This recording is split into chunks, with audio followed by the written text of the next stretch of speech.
Assalamualaikum warahmatullahi wabarakatuh. Kembali lagi di channel Berita Mistis. Untuk kisah kali ini masih melanjutkan dari kisah yang sebelumnya, sebuah kisah dari tulisannya Tina Astuti. Kisah yang berjudul Iparku Gentayangan, Mencari Lidahnya Yang Kusimpan. Dan sebelum kita lanjut ke ceritanya, tekan dulu tombol like video ini dan jangan lupa tekan juga tombol subscribe channel ini. Nyalakan juga lonceng notifikasinya agar tidak ketinggalan cerita-cerita lainnya dari channel ini. Dan buat teman-teman yang pengen membaca langsung ceritanya, nanti silahkan saja kunjungi linknya yang nanti akan saya sertakan di kolom deskripsi. Dan seperti apa untuk kelanjutan dari kisah ini? Langsung saja kita masuk ke ceritanya.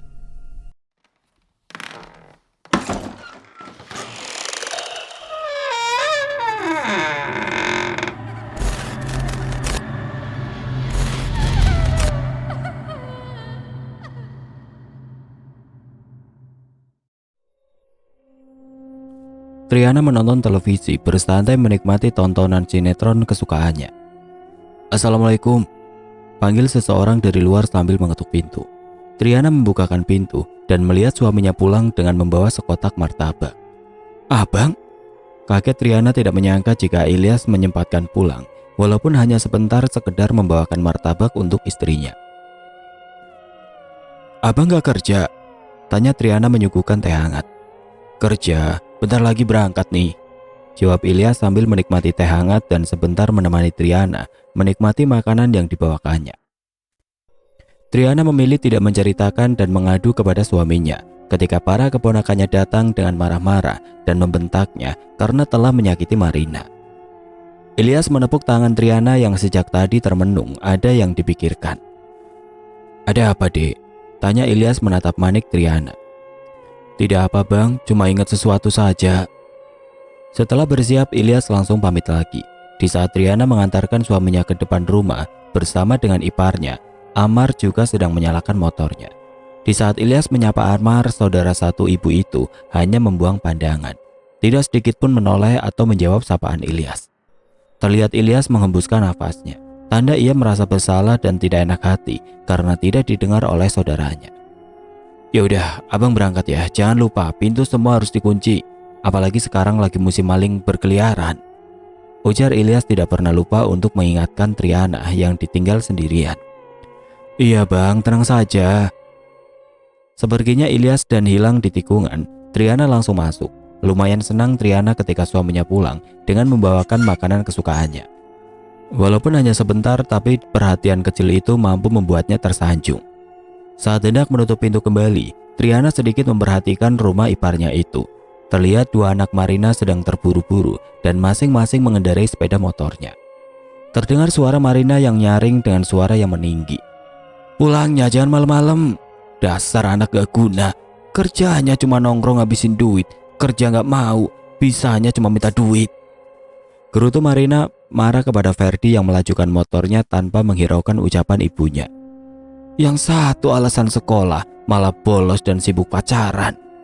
Omel Marina mengatai anak-anaknya dengan kasar. Triana memilih menutup pintu dan membereskan makanan serta bekas Ilyas minum tadi. Ia beranjak menuju dapur dan meletakkan makanan yang dibawakan oleh suaminya tadi. Saat di dapur, kembali pintu depan digedor lumayan keras. Triana pikir itu adalah suaminya yang kembali pulang, ada barang yang ketinggalan. Saat pintu dibuka, Triana tercengang melihat dua orang, ibu dan anak yang datang kembali entah mau apa. Ini bu, perempuan mandul ini tadi ngata-ngatain ibu. Aduh Ria. Marina terlihat celingukan memperhatikan keadaan sekitar yang sudah lumayan sepi karena orang-orang sudah pulang dari sholat isya. Triana tersenyum sinis memperhatikan Ria yang terus mengadu dan tanpa diduga Ria mendorong Triana hingga ia terjatuh di depan pintu. Dengan garang Ria menarik tangan Triana memasuki rumah. Triana mencoba melawan, namun Ria yang sudah berhasil masuk ke dalam terus memukuli Triana. Marina masuk ke dalam rumah dan menutup pintu rapat. Mereka tidak ingin ada yang melihat perkelahian ini. Ria berkali-kali menendang perut dan wajah Triana, sedangkan Marina tidak kalah beringas. Perempuan paruh baya itu mengerahkan seluruh tenaganya untuk menghajar Triana habis-habisan. Saat ini Triana tidak mampu menyeimbangi perkelahian ini. Di pikirannya sekarang hanya ingin menyelamatkan dirinya dan lari keluar rumah untuk meminta pertolongan.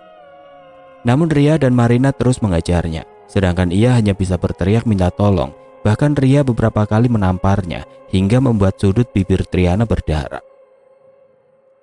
Tidak ada yang mendengar suara rintihan minta tolong Triana. Ketika saat ia kembali berteriak, Ria malah menyumpalnya dengan sebuah kain yang diambil Marina yang tidak lain adalah kaos kaki Ilyas. Triana menitikkan air matanya. Ia tidak bisa melawan ataupun berontak. Ia hanya mampu merasakan pukulan dan caci maki dari Marina ataupun Ria. Perut Triana sakit dan kram akibat tendangan dan pukulan yang keras. Triana terkulai lemas, wajahnya lebam, perutnya sakit bersangatan. Ia merintih dan penglihatannya berkunang-kunang. Hingga ia tidak sadarkan diri lagi. "Ria, cukup. Ibu khawatir dia malah mati." Marina panik melihat Triana tidak sadar. "Ah, biarin aja bu, biar mati sekalian. Kesel banget aku." "Sudahlah, ayo kita pulang." Marina mengunci pintu dari dalam. Mereka keluar memilih jalan pintu belakang agar orang-orang tidak melihat mereka. "Kita biarin aja bu, dia di sana, nanti juga sadar sendiri." Mereka sepakat membiarkan Triana pingsan di tempat dan meninggalkannya begitu saja setelah mengeroyoknya. Bergegas mereka keluar dan berjalan di kegelapan kebun pisang, sedangkan Triana terkapar dengan keadaan yang memprihatinkan. Setelah Triana sadarkan diri, ia masih di tempat semula karena tidak ada siapapun yang memindahkannya. Tubuhnya seakan remuk. Ia mengerjapkan matanya berkali-kali mencoba menajamkan penglihatan. "Bang," panggil Triana. Triana berusaha bangkit dan berpegangan pada dinding. Ia menuju kamar dan kembali merebahkan tubuhnya. Ia merasakan sakit di sekujur tubuhnya dan memilih kembali tidur setelah meneguk air putih yang berada di atas meja di dalam kamar. "Sialan, hampir saja aku mati," gumam Triana. Pagi-pagi sekali ia sudah terbangun. Ia ingin ke kamar mandi untuk membersihkan sisa luka agar terlihat baik-baik saja jika suaminya datang. Triana memasak air terlebih dahulu untuk mandi menggunakan air hangat. Dengan perlahan ia berusaha tetap mengerjakan tugas rumah. Sesekali Triana meringis kesakitan di perutnya. Entah berapa kali Ria dan Marina menendang perutnya hingga ia merasakan kram hebat. Ia sudah memasak dan hanya tinggal menggoreng telur saja lagi. Karena persediaan di dalam kulkas cuma ada telur buat sarapan. Triana mengambil handuk dan berjalan ke kamar mandi. Air hangat sudah siap mengguyur tubuhnya yang seakan kehilangan tenaga. Saat melepaskan celana dalam, ia melihat ada bercak darah kecoklatan, namun hanya sedikit. "Oh, sudah datang bulan," pikir Triana dan langsung mandi. Triana bercermin menatap wajahnya, ada lebam di sudut bibirnya dan mata bagian kiri terlihat bengkak. Triana memakaikan bedak lebih tebal dari biasanya agar Ilyas tidak melihat. Baginya, suaminya itu tidak perlu tahu. Jika Ilyas tahu, hanya untuk menambah pikirannya saja, dan berimbas Ilyas akan uring-uringan sepanjang hari. "Assalamualaikum, Dek," panggil Ilyas menenteng bungkusan plastik. "Waalaikumsalam, Bang," jawab Triana keluar dari kamar. Ia menerima bungkusan tersebut yang berisikan lauk matang karena Triana sempat menelpon untuk memintanya dibawakan lauk. "Kita makan, Bang, Tri sudah lapar nih," ajak Triana tersenyum manis.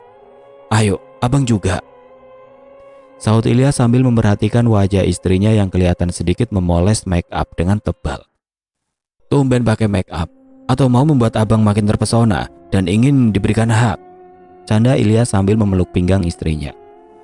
Bukan bang, aku juga sedang datang bulan," jelas Triana, mencubit pinggang Ilyas yang tengah menggodanya. Hampir saja Ilyas ingin menggendongnya menuju kamar jika tidak Triana jelaskan. "Seriusan, sudah datang bulan ya, Dek?" tanya Ilyas memastikan. "Iya bang." "Gak apa-apa, Dek. Padahal Tri udah ngarep banget bang. Kan udah terlambat lumayan lama. Walaupun kemarin itu di tes pack masih negatif, tapi kata temen Tri, jika beneran hamil dan baru terlambat wajar saja masih negatif. Tapi kalau sudah lumayan lama belum juga datang bulan, nanti disuruhnya tes lagi. Tapi di saat penuh harap gini malah datang bulan." Terang Triana mengembuskan nafasnya dengan kasar. "Tidak apa-apa, Dek. Mungkin bulan depan beneran hamil," jawab Ilyas membesarkan hati Triana. Mereka menyantap makanan dengan canda tawa. Walaupun Triana merasakan perih di sudut bibirnya, namun ia berusaha ceria di hadapan suaminya. Ia tidak mau lagi bercerita tentang Marina karena nanti malah tambah beban. "Dek, sini duduk, kita nonton TV bareng," pinta Ilyas sambil menepuk-nepuk sofa di sampingnya. "Aku mau beli sayur bang sebentar." "Tidak perlu, Dek. Nanti kita makan siang di luar sesekali nyenengin kamu." ujar Ilyas sambil merentangkan kedua tangannya dan Triana menghambur ke pelukan suaminya. Makasih bang. Bukannya menjawab, Ilyas malah fokus pada wajah Triana dan mata yang membengkak. Walaupun sudah Triana poles, namun jika jarak dekat malah kelihatan dengan jelas. Dek, matamu bengkak, ujar Ilyas sambil menyentuh dagu Triana dan membuat Triana mengadu kesakitan. Ah, kenapa dek? Sakit? Tanya Ilyas terus menatap lekat dagu dan juga mata Triana. Iya bang, tadi terjatuh dan kepentok bagian dagu. Terus kena mata juga? Mata Tri sakit bang, karena sedang sakit mata, makanya jadi bengkak. Sudah mulai kemarin mata Triana tidak enak, seperti ada yang ngeganjel. Oh, lain kali hati-hati dek. Abang perhatikan sudut bibir dan dagumu sedikit membiru. Apa sekeras itu kamu jatuh? Iya bang, terjungkal ke depan jatuhnya. Ilyas menghela nafasnya dan mempercayai cerita Triana yang mengada-ngada, dan secara langsung Triana mengalihkan pembicaraan agar suaminya tidak curiga. Bang, kita makan di rumah makan Mahabaya. Udah pengen lama aku makan di sana. Pinta Triana memilih salah satu rumah makan yang menyediakan menu untuk makan siang. Ilyas menyetujuinya dengan menganggukkan kepala. Tidak ada respon lebih. Pikiran Ilyas masih berputar tentang lebam biru dan mata bengkak Triana. Padahal kemarin malam mata Triana masih baik-baik saja. Bahkan sebelumnya, ia tidak ada mengeluhkan tentang matanya. Ilyas membuang jauh-jauh pikiran negatifnya dan berusaha mempercayai istrinya bahwa tidak terjadi apa-apa kemarin malam. Siang itu Ilyas membawa Triana makan siang di salah satu rumah makan di kotanya. Tak lupa, ia juga membelikan Triana baju baru dan beberapa bungkus cemilan. Sejenak Triana melupakan rasa sakitnya, bahkan ia sangat senang berjalan-jalan dengan Ilyas. Sesampainya di rumah, ia terlihat sangat pucat, bahkan berkeringat dingin. Ilyas panik karena telah mengajak istrinya jalan-jalan di tengah hari, sedangkan Triana hari pertama datang bulan. Bang, perutku sangat sakit, keluh Triana sesekali. Ia mengerang kesakitan. Ia memegang perutnya. Saat dirasa perutnya seakan keras karena kram hebat, bahkan Triana tidak bisa bangkit dari tempat tidur. Beruntung di saat ada Ilyas. Ilyas mengambilkan air putih hangat dan meminta Triana dengan perlahan meminumnya. Ilyas meminta maaf kepada istrinya dengan alasan mengajak Triana panas-panasan, serta lumayan lama mereka berkeliling pasar. Mungkin wajar bang, ini adalah hari pertama aku datang bulan, apalagi sudah lama telat, ujar Triana sambil menutupi tubuhnya dengan selimut. Apa sebelumnya pernah sesakit ini saat datang bulan? Tanya Ilyas, dan Triana menjawabnya dengan gelengan kepala. Tidak pernah bang. Ilyas meminta Triana untuk tidur karena lumayan capek setelah dari pasar memilih-milih pakaian. Triana memejamkan matanya, namun ia tidak tidur. Sedangkan Ilyas sudah berada di alam mimpi sejak tadi. Beberapa kali berusaha untuk tidur, tapi mata Triana tidak bisa dipaksa. Sakit perutnya yang tidak kunjung hilang, bahkan disertai mules seakan hendak buang air besar. Ia menggigil kedinginan, tapi peluhnya terus bercucuran. Triana teringat kejadian tadi malam, bahwa Ria dan Marina tidak segan-segan menganiayanya. Bahkan mereka juga menendang perutnya tanpa sedikit pun rasa kasihan. Perkataan Ria dan Marina masih ia ingat sebelum ia pingsan. Mereka mengatakan jika Triana lebih baik tidak punya anak. Lalu Ria dengan beringas terus menendang perutnya, bahkan kemaluannya, hingga ia merasakan ngilu tidak terkira. Kalau terjadi apa-apa denganku, maka tidak segan aku akan membalas kalian berdua, batin Triana dengan wajah bengis. Triana memandangi wajah suaminya. Ia tidak ingin menceritakan apapun lagi, biarkan saja ia yang akan menanggung semuanya. Ia tidak ingin membuat suaminya tambah pusing. Sudah cukup bagi Triana mempermalukan Ilyas dengan masalah sebelumnya. Triana akan menyelesaikan masalah ini tanpa melibatkan Ilyas. Ia akan menuntaskan semuanya dengan pelan-pelan. Bang, enggak kerja ke pasar? Tidak dek, istirahat nemenin kamu saja dulu. Kalau malam libur juga. Jika kau tidak apa-apa ditinggalkan, abang kerja. Gimana, sudah mendingan? Masih sama bang, bahkan mules-mules gak enak. Gimana nanti habis maghrib kita periksa ke bidan, minta obat untuk meredakan nyeri haid, usul Ilyas, dan langsung disetujui Triana. Karena ia benar-benar sudah tidak kuat lagi. Ia rasa mulutnya ingin terus merintih kesakitan. Bisa duduk di motor gak dek? Bisa bang. Duduknya ngangkang aja peluk erat-erat, pinta Ilyas tersenyum melihat wajah Triana yang mencepik sebal. Beruntung rumah bidan yang dituju tidak jauh. Mereka berhenti di depan rumah berpagar tersebut. Triana langsung menceritakan nyeri haid yang ia keluhkan. Bahkan ia juga menceritakan jika lumayan lama terlambat datang bulan. Dan ia berucap bohong jika kemarin ia sempat jatuh dan perutnya terbentur benda keras. Ada di tes pack saat terlambat bulan ini? Iya bu, tapi kemarin itu hasilnya negatif. Beberapa pertanyaan yang bidan lontarkan hingga darah yang keluar pun juga bidan pertanyakan. Bidan menekan perut Triana dan memeriksanya. Sepertinya kamu keguguran. Darah yang keluar bukan darah haid, namun jaringan tubuh calon bayi, ujar bidan menatap Triana. Tapi waktu itu saya tes hasilnya negatif bu. Beberapa kali ada ngetes di rumah? Hanya 1 kali. Bidan yakin jika Triana keguguran, karena dari penjelasan Triana, darah yang keluar berwarna kecoklatan dan hanya sedikit. Kebiasaannya jika hari pertama datang bulan lagi deras-derasnya. Triana menitikkan air mata dan juga Ilyas terdiam. Ia mengepal kuat tangan istrinya. Besok kita langsung periksa ke rumah sakit untuk USG agar lebih memastikan bahwa Bu Triana memang keguguran. Ilyas tidak lepas genggamannya pada Triana dan tidak ada yang bisa diucapkan. Mereka berdua sangat shock atas penuturan sang bidan. Mereka berdua langsung pulang dan besok pagi akan USG agar lebih memastikan prediksi sang bidan. Besok pagi-pagi mereka memeriksakannya ke sebuah rumah sakit. Semalam suntuk Triana terus mengeluhkan sakit. Tadi malam Ilyas tidak tega untuk meninggalkan istrinya untuk bekerja. Ilyas dan Triana memperhatikan para ibu-ibu yang tengah berkumpul.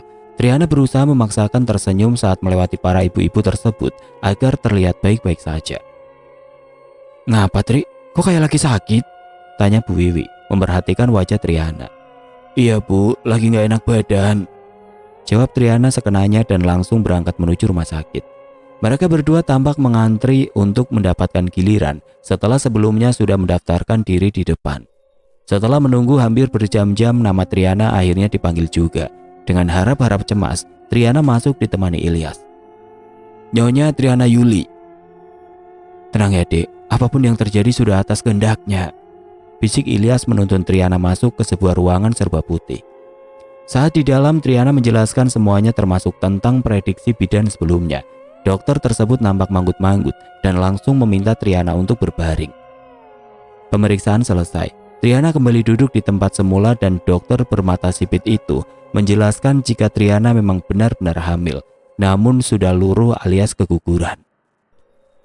Tidak bisa diselamatkan lagi, dokter hanya menyarankan untuk kuret atau diberikan resep obat sebagai obat peluru kandungan. Dari penjelasan dokter, sisa jaringan di dalam rahim Triana masih tersisa sedikit. Maka dari itu dokter memberikan pilihan. Triana nampak diam, pikirannya terus melayang kemana-mana. Hanya Ilyas saat ini menanggapi penjelasan dokter, sedangkan Triana sibuk merutuki dirinya. Setelah menyetujui jadwal kuret Triana, mereka langsung pulang untuk bersikap. Entah ini ujian atau bahagia, Triana dan Ilyas cukup lega karena Triana akhirnya bisa hamil. Setelah beberapa tahun tidak pernah merasakannya sama sekali. Namun mereka juga bersedih, baru saja ia merasakannya ternyata sudah diambil kembali. Bang, Tri minta maaf ya, aku juga nggak tahu, ucap Triana kembali menitikkan air matanya. Belum rezeki dek. Ilyas mengusap pucuk kepala Triana. Mereka berdua langsung pulang ke rumah, jam sudah menunjukkan pukul 11 siang. Saat setelah sampai di rumah, para ibu-ibu yang berkerumun masih ada yang setia duduk di pelataran. Padahal jadwal tukang sayur langganan sudah lewat sejak tadi. Mereka masih asik berbincang entah apa yang dibicarakan, namun Bu Dharma tampak sangat antusias menceritakannya. Setelah kejadian kemarin, Triana belum ada bertegur sapa dengan Bu Dharma. Wanita bertubuh kempal itu masih marah dan menyimpan dendam pada Triana, walaupun sang suami sudah saling memaafkan. Triana lebih menundukkan kepalanya daripada harus memaksa untuk tersenyum di hadapan mereka. Nampak Bu Dharma memperhatikan Triana dari jauh, samar terdengar beliau menyebut-nyebut namanya. Tidak peduli bagi Triana saat ini, ia sedang berduka. Dadanya sesak bagaikan ada batu yang menghimpit. Triana melirik sekilas ke arah rumah iparnya. Terlihat Marina dan Ria sedang mengantarkan tamu di depan pintu. Tamu laki-laki yang diperkirakan itu adalah pacar Ria. Nampak sekali Ria seperti malu-malu. Jika diperhatikan, Marina langsung membanggakan Ria mendapatkan lelaki gagah dan lumayan ganteng itu. Tatapan Triana tidak lepas dari Marina. Ia sempat terdiam. Jika saja tidak disentuh Ilyas di pundak, Triana masih tercenung ke arah iparnya. "Dek, ngapain? Gak usah diperhatikan," tegur Ilyas yang juga ikut menatap rumah Marina. "Enggak bang," jawab Triana tersenyum sekilas dan langsung masuk ke rumah. Triana kembali terisak ketika di dalam kamar. Ia tidak bisa mengatakan apa-apa. Sedangkan Ilyas juga ikut bersedih.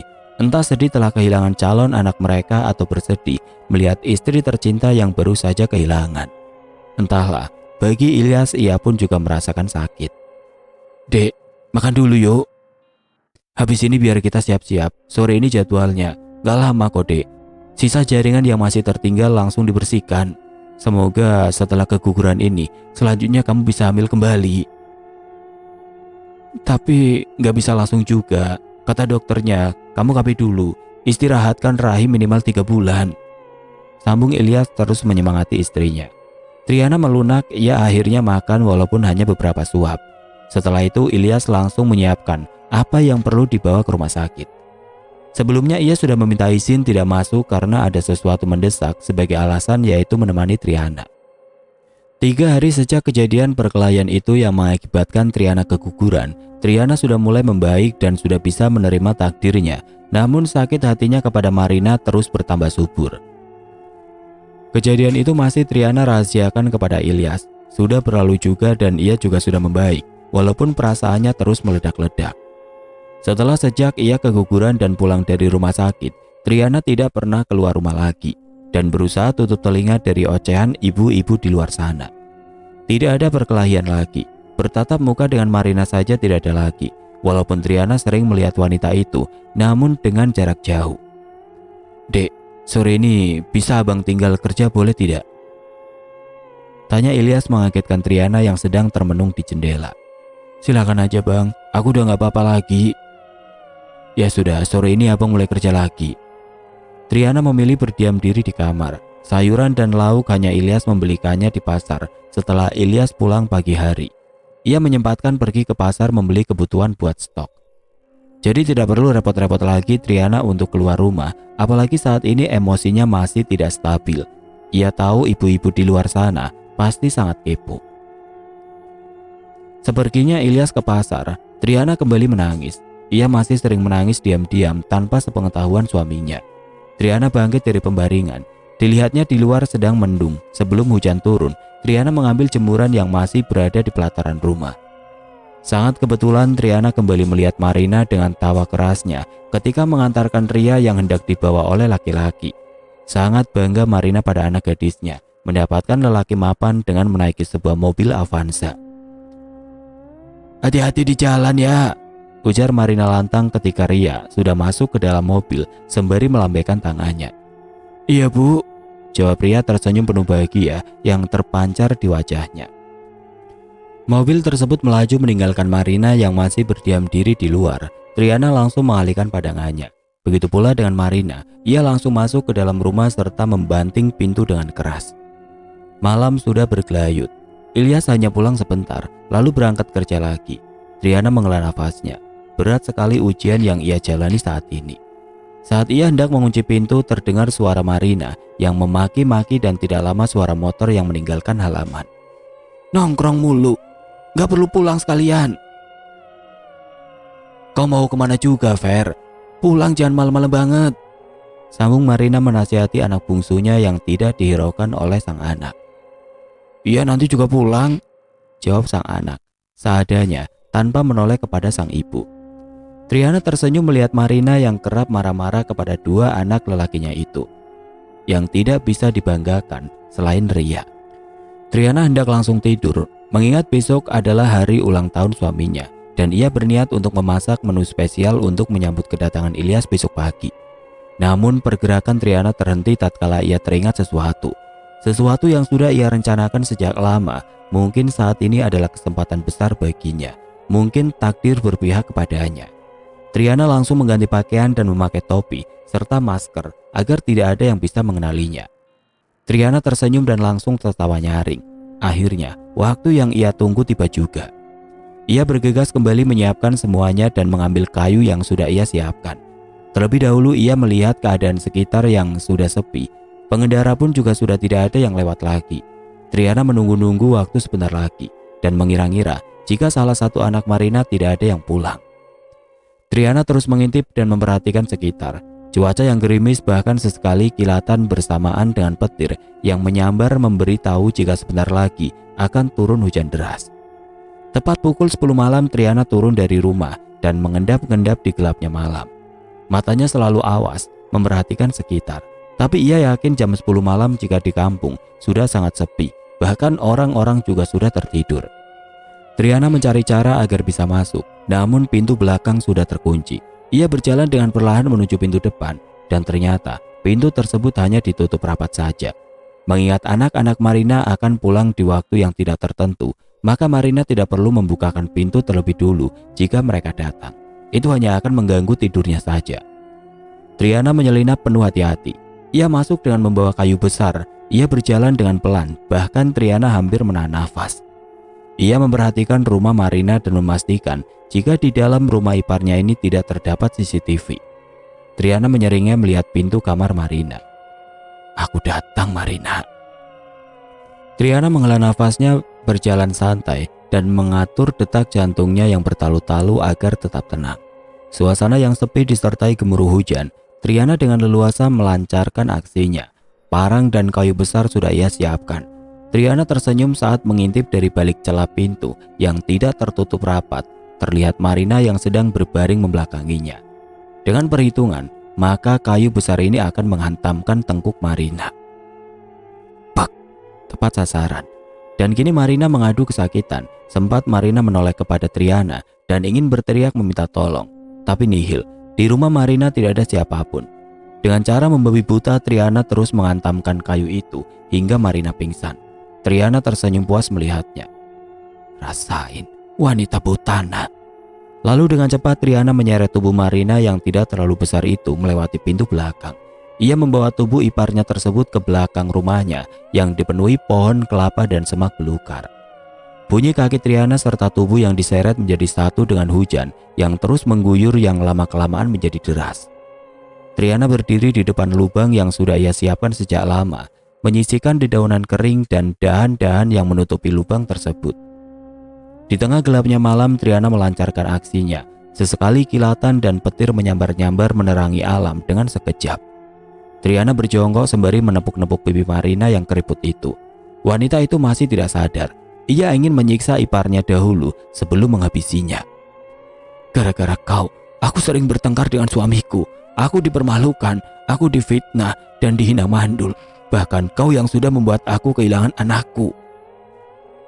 "Aku benci," ujar Triana berteriak sambil menendang perut Marina dengan kekuatan penuh.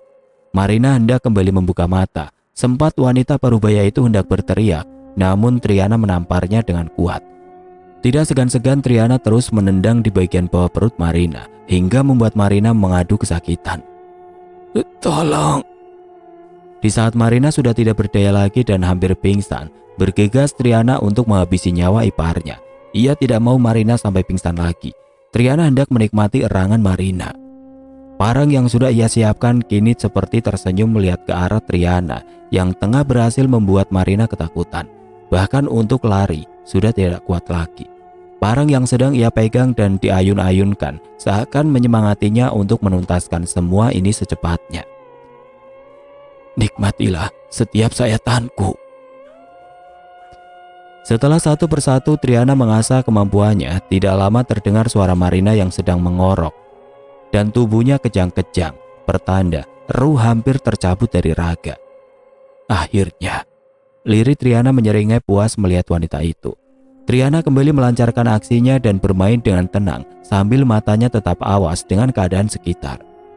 Triana tersenyum puas dan lega melihat Marina yang sudah tidak bernyawa lagi, bahkan sudah tidak berbentuk badan lagi. Sangat bangga Triana dan sangat lihai memainkan parang yang lumayan besar itu. Dengan sisa tenaga, Triana membuang barang bukti serta menutup lubang dengan sedia kala. Tidak lupa ia kembali menaburkan dedaunan kering di atas seperti nampak semula. Darah yang berceceran tidak perlu Triana risaukan. Untuk saat ini, air hujan akan menghapus jejaknya. Triana kembali menatap rumah iparnya tersebut. Pintu belakang sudah ia tutup rapat kembali dan pintu depan juga tidak terlupakan ia tutup. Untuk saat ini yang Triana tahu tidak ada yang melihatnya ataupun memergokinya. Di jam-jam segini mereka sudah tertidur lelap dengan balutan selimut. Namun ia rasa sejak tadi selalu ada mata yang tengah mengintip. Tapi saat Triana mengedarkan pandangan ke seluruh sudut, tidak ada siapapun. Saat ini jikalaupun ada hantu tidak masalah bagi Triana. Entah dari mana datangnya keberanian ini hingga ia sama sekali tidak merasakan pun takut. Triana kembali mengalihkan pandangan menatap tumpukan ranting pohon dan gundukan tanah di hadapannya. Ia tersenyum miring dan beranjak pergi meninggalkan jasad Marina yang telah terkubur di bawah sana. Triana mandi dan membersihkan seluruh tubuhnya dari darah yang mengenainya. Bahkan ia juga beberapa kali membasuh tubuhnya dengan sabun dan juga sampo. Hampir 1 botol ia menghabiskannya agar di tubuhnya bau amis tidak melekat lagi. Baju yang ia gunakan tidak lupa langsung ia cuci dengan sabun yang melimpah setelah kering nanti agar bisa ia simpan dan tidak perlu lagi dipakai untuk sehari-hari. Dirasa sudah bersih, Triana kembali ke kamar dan merebahkan bobotnya yang sejak tadi serius bekerja. Bahkan tidak pernah ia secapek ini. Sangat-sangat menguras tenaga untuk pertama kalinya. Ia masih tidak menyangka jika yang ia lakukan barusan seakan masih mimpi. Beberapa kali ia menepuk-nepuk pipinya sendiri, bahkan ia mencubit lengannya, namun rasanya sakit. Tersenyum Triana dan memastikan ia beneran nyata. Tertidur Triana hingga pukul 6:30 pagi. Ia terlonjak kaget dan langsung duduk ketika memperhatikan jam yang menempel di dinding. Tidak perlu mandi bagi Triana, bahkan rambutnya masih sedikit basah. Tubuhnya juga masih wangi. "Assalamualaikum, Dek," panggil Ilyas mengagetkan Triana yang tengah duduk. Bikin kaget. "Motor mana, Bang?" "Masuk bengkel." "Mikir apa?" "Bengong aja, Bang, lihat." "Nggak apa-apa, Bang. Cepat makan, Gi." "Darah sudah bersih?" tanya Ilyas yang membuat Triana terkejut. Bahkan matanya melotot menatap suaminya. Jantungnya hampir copot mendengar pertanyaan suaminya. "Darah? Maksudnya, Bang?" tanya Triana tergagap. "Tegang banget, Dek. Darah kamu maksudnya udah bersih belum? Kan walaupun keguguran juga ada nifasnya." Jelas Ilyas tertawa melihat mimik wajah istrinya yang sangat serius. Bahkan sangat terkejut membuat Ilyas merasa geli. Triana mengembuskan nafasnya, ia nampak lega. Belum apa-apa ia sudah sangat ketakutan. "Belum, Bang," jawab Triana terkekeh ikut tertawa menanggapi Ilyas. "Oh, kalau sudah bersih nanti langsung ke APD. Nanti kita ke bidan lagi." Triana hanya mengiyakan saja. Ia tidak banyak bicara, takut ia keceplosan atau hal-hal menyangkut tentang semalam ia ungkap. "Bang, hari ini mau nggak aku masakin ayam goreng kremes?" "Terserah, Dek, apa aja pasti ku makan," jawab Ilyas bersantai di depan televisi menonton sebuah berita. Triana sebisa mungkin harus tetap bersikap biasa saja. Ia akan ikut berkumpul ibu-ibu yang lain untuk menunggu kedatangan tukang sayur langganan. "Triana, kok beberapa hari ini tidak pernah beli sayuran lagi sih?" tanya salah satu ibu-ibu dan duduk di samping Triana. "Nggak enak badan, Bu, makanya hanya Bang Ilyas yang apa-apa beli." Tidak lama Amar datang dengan langkah setengah berlari. Amar bertanya kepada Bu Dharma, hanya perempuan itu yang paling dekat dengan istrinya. "Dharma, lihat istriku nggak?" "Nggak ada tuh, memangnya kemana?" "Kalau aku tahu mah nggak perlu nanya ke sini lah," jawab Amar mendengus kesal. "Kirain tadi Marina ikut ngumpul di sini." "Ria mungkin tahu kemana ibunya pergi," ucap Bu Dharma. "Ria udah berangkat kerja. Tanyain sama si Ferdi dan Iqbal, mungkin mereka tahu." "Udah aku tanya, katanya mereka terakhir kali ngomong ketika Marina ngomel-ngomel saat mereka hendak pergi. Terus masing-masing mereka pulang tengah malam dan langsung tidur." "Jadi mereka juga tidak ada yang tahu ibunya kemana?" "Iya, tahu sendirilah anak zaman sekarang, hanya sibuk dengan urusannya."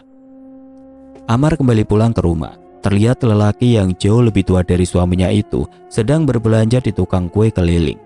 Sesekali ia ngedumel.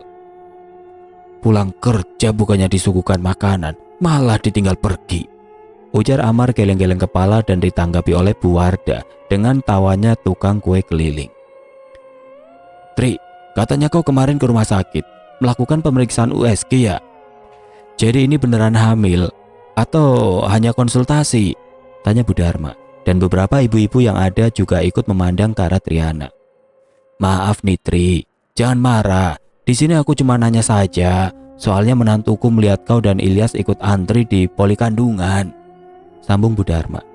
Triana menghela nafasnya sebelum ia menjawab pertanyaan tersebut. Iya Bu, memang benar. Aku sedang periksa kehamilan, namun belum rezekinya. Maksudnya keguguran? Tanya Bu Ningrum nampak kaget. Triana menganggukkan kepalanya. Ya Allah, moga dapat gantinya lagi Tri. Kasihan kau Tri, baru merasakan hamil malah keguguran. Jaga kehamilan saja nggak becus, apalagi jaga anak, cibir Bu Dharma. Jantung Triana kembali berdetak kencang setelah mendengar penuturan Bu Dharma. Tangannya terkepal kuat untuk menahan tidak emosi lagi. Kepalanya tiba-tiba berdenyut dan rasa panas menjalar ke seluruh tubuhnya. Triana langsung mendelik ke arah Bu Dharma sambil bergumam. Kau selanjutnya. Astagfirullah Bu Dharma, kok ngomongnya gitu? Orang baru kena musibah malah dikatain.